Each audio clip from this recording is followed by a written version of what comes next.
Gauss प्रमेय, Gauss theorem किसी भी बंद पृष्ठ से गुजरने वाले संपूर्ण वैद्युत फ्लक्स के लिए होती है। जैसे प्लस क्यू आवेश और इसके चारों तरफ बंद किए हुए है किसी पृष्ठ से, और इस पृष्ठ पर एक स्मॉल एरिया, छोटा सा एरिया हमने डी ए मान लीजिए ले लिया है। ये एरिया है इस पृष्ठ की, यहाँ से ये डिस्टेंस आर हो गई। तो यहाँ से आर दूरी पर वैद्युत क्षेत्र E होगा 1/4 पाई एप्सिलॉन 0 Q/r²। और ये पृष्ठ ऐसे है, समतल है, स्मॉल है, तो इस पर लंब ये डी ए की डायरेक्शन हो गई, दिशा हो गई। तो डी ए की डायरेक्शन ये है, ई की डायरेक्शन ये है। अगर इनके बीच का एंगल थीटा हो तो तब फाई मतलब टोटल एरिया से गुजरने वाला वैद्युत फ्लक्स क्लोज्ड इंटीग्रल, ये बंद समाकलन है। ऐसे ये इंटीग्रेशन का साइन है, इसको हमने ऐसे करके बंद कर दिया। Closed integral d phi E, यानी इस एरिया, छोटे से स्मॉल एरिया से पहले वैद्युत फ्लक्स निकाला, जिसे d phi E equal to E dot d A, ये हमने पहले पढ़ा हुआ है, डी ए कोस थीटा। तो closed integral E dot d A. Gauss की प्रमेय कहती है कि ये टोटल फ्लक्स इस पृष्ठ से संबंधित कुल आवेश का 1/ε0 गुणा होता है। ये गॉस की प्रमेय है। अब देखिए, इसके लिए हमें यहाँ से ये बिंदु अगर मिलाएं, इस एरिया को मिलाएं, तो ये जो घन कोण बन रहा है डी ओमेगा, एक तो घन कोण को बिल्कुल स्पष्ट आपको पता होना चाहिए, वैद्युत फ्लक्स को आपको स्पष्ट पता होना चाहिए।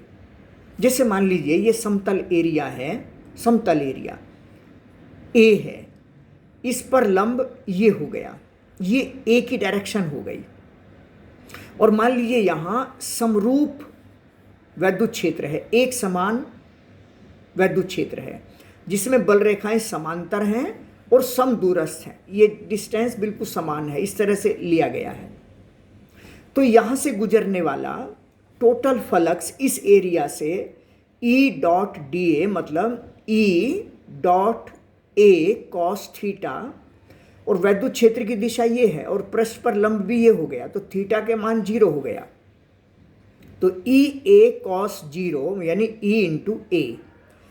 इस आधार पर कहा जा सकता है कि ई बराबर φ/a।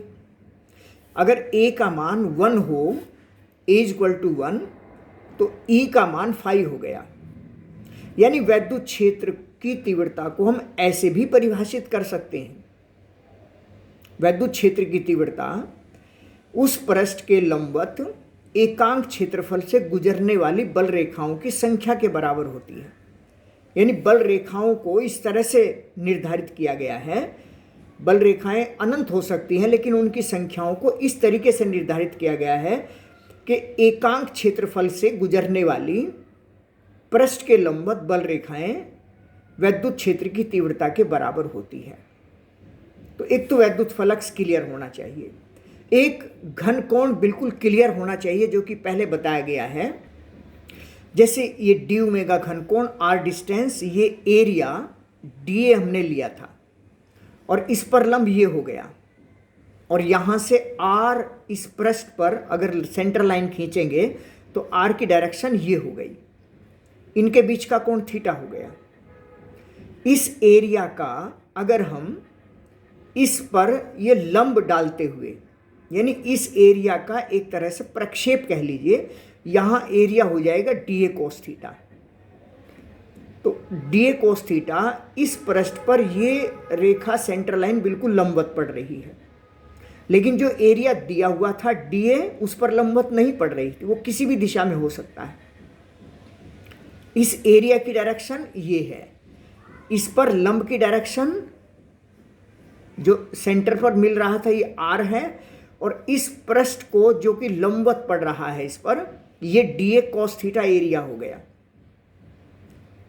तो यहां डीए मतलब डीए एन कैप, तो डी ओमेगा घन कोण इस लंबवत पृष्ठ यानी कि d A cos theta upon are square, d A cos theta upon are square. ये पहले भेजा गया था, समझाया गया था, वीडियो अलग से भेजी गई है। जब तक वैद्युत फ्लक्स और घनकोण की जानकारी क्लियर माइंड में नहीं जमा होगी, तब तक गॉस प्रमेय के बारे में कुछ भी समझ नहीं आएगा। और गॉस प्रमेय के उपयोग हैं आगे चलकर, तो वो तो बिल्कुल समझ आने का सवाल ही नहीं है। ये याद नहीं किए जा सकते।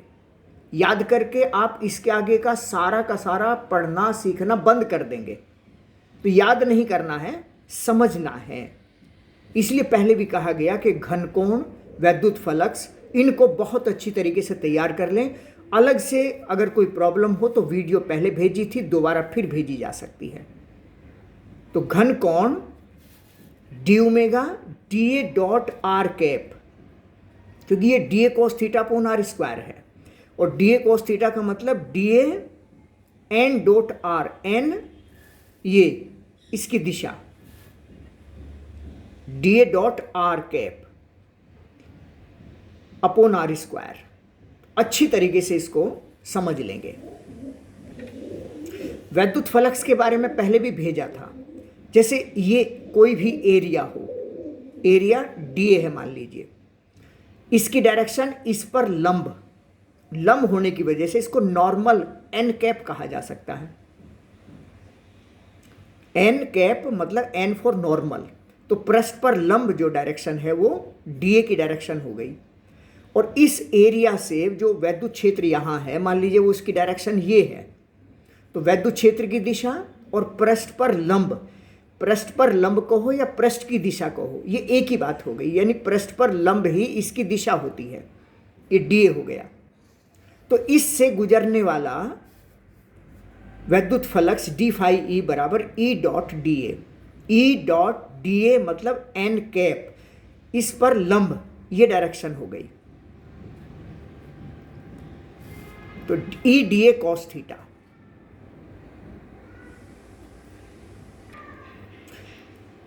ये है गॉस प्रमेय। कुल आवेश इस बंद पृष्ठ से संबंधित अगर सिग्मा क्यू हो, जैसे क्यू आवेश मान लीजिए यहाँ रखा है, ये एरिया है डीए, इस पर लंब ये हो गया। क्यू आवेश से इसके सेंटर को मिलाया, आर डिस्टेंस है, तो वैद्युत क्षेत्र की दिशा ये हो गई। क्योंकि यहाँ वैद्युत क्षेत्र देखना है तो धनावेश पर लगने वाले बल के बराबर और बल की सीध में एकांक धनावेश के लिए ये ई का मान हो गया। ई का मान हो गया 1/4πε0 क्यू अपॉन आर स्क्वायर। तो डीए से गुजरने वाला वैद्युत flux E dot DA, E 1/4πε0 Q upon are square into DA cos theta. DA ये एरिया है, डीए की डायरेक्शन ये है और ई की डायरेक्शन ये, इनके बीच का कोण थीटा। तो डी फाई बराबर Q upon 4πε0 DA cos theta upon are square, को हमने आगे पीछे लिख दिया है। और DA cos theta upon are square, ये देखिए घन कोण होता है। ये एरिया डीए है, इस पर लंब ये है, आर की डायरेक्शन आर ये है, तो इससे गुजरने वाला बनने वाला टोटल घन कोण d omega d A cos theta upon are square होता है। अतः संपूर्ण पृष्ठ ए से संबद्ध वैद्युत फ्लक्स फाई इंटीग्रेशन क्लोज्ड बंद ई डॉट डीए, ये बाहर आ गया ये वाला, तो क्लोज्ड इंटीग्रल डी ओमेगा बच गया। और डी ओमेगा क्लोज्ड इंटीग्रल मतलब कोई भी बंद किसी भी बिंदु के चारों ओर का टोटल घन कोण, ये डी ओमेगा, ये 4 पाई होता है। ये अलग से स्टार्टिंग में बताया गया था कि समतलीय कोण 2 पाई होता है और चारों ओर का स्पेस आकाश में बना हुआ कोण 4 पाई स्टेरेडियन होता है और ये 2 पाई रेडियन होता है। अच्छी तरीके से इनको तैयार कर लिया जाए। आगे मैथमेटिक्सल बिल्कुल सिंपल है, ये 4 पाई कैंसिल हो जाएगा तो phi is equal to q upon epsilon 0, q गुना 1 अपॉन एप्सिलॉन 0, ये गॉस की प्रमेय है। तो इसको अच्छी तरीके से तैयार करेंगे। इसके आधार पर बहुत एप्लीकेशन है और बहुत उपयोग इसका आगे है।